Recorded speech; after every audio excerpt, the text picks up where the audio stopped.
영계와 자연계를 마음대로 휘두르는 엘리야. 하나님의 종인이 쓰임을 받을 때에 아무데나 가는 것이 아니며 아무데나 치료해주고 살리는 것이 아니며 기적을 일으키는 것이 아니다. 하나님께서 하나님의 사람을 쓰고 일꾼을 쓸 때는 하나님의 뜻이 있어야 된다. 그렇기 때문에 많은 과부들이 있고 많은 문둥병자들이 있다 할지라도 전부 고치시는 것이 아니며 전부 살려주는 것이 아니다.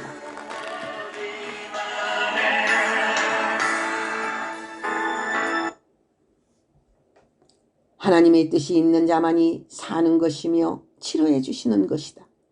앞으로도 전 3년 반에 하나님의 인침을 받는 하나님의 사람들은 아무나 다 인맞는 것이 아니다. 어떠한 큰 역사가 일어날 때에 너도 나도 안수받고 인맞으려고 하겠지만 그러나 아무나 인치는 것이 아니다. 그 사람의 인격과 성품을 하나님은 먼저 아시는 것이다.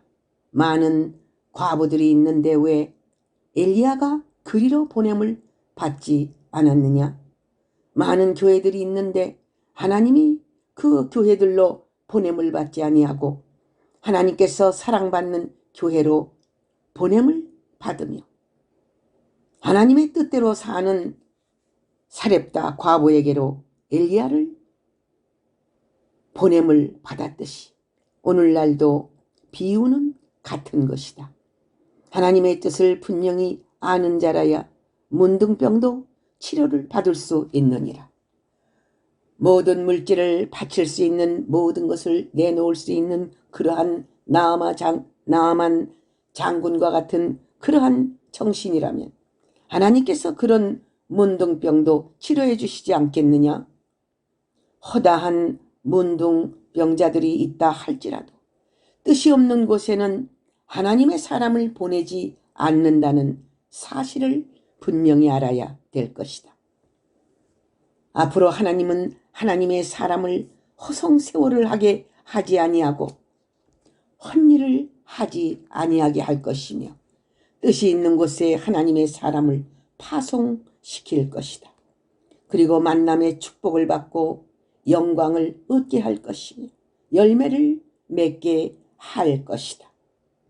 너희 생각과 하나님의 생각은 틀리느니라.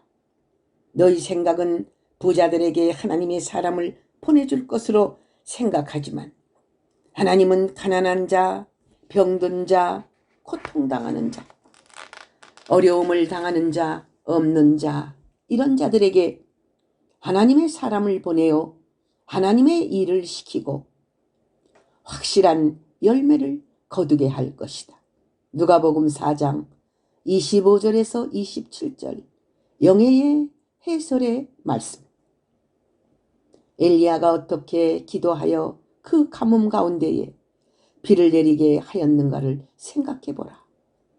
엘리야가 간구하는 힘이 크고 또 간절히 기도하되 한 번을 기도해서 금방 이루어지지 않는다고 낙심하지 아니하고 계속하여 7번씩 기도함으로 된 것처럼 끊임없는 기도와 낙심하지 않고 구하는 의인들의 간구도 말미암아 하나님의 뜻은 이루어지는 것이니라.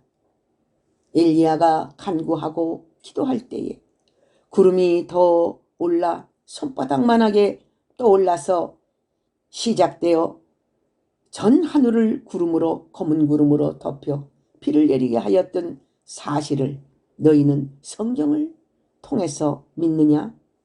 앞으로 이보다 더 큰 역사가 있으며 자연계를 마음대로 움직이는 힘이 있을 것이니 의인들의 간구가 이와 같다는 사실을 알지니라. 아합에게 비를 맞게 하지 않게 하기 위하여 먼저 보내놓고 엘리야가 하나님 앞에 간절히 기도하니 그 내리는 능력의 힘에 의하여 앞서 보낸 아합의 마차가 달리는 것보다 엘리야가 달려간 것이 그 앞질러 이스라엘의 목적지까지 달려갔듯이 그것은 하나님의 능력이며 초인간적인 힘이니라. 하나님의 초자연적인 역사가 무엇인 줄 알아야 될 것이다. 하나님은 지구를 통해 한 방울의 물처럼 보시며 우주를 말씀으로 창조하셨다는 사실을 믿어라.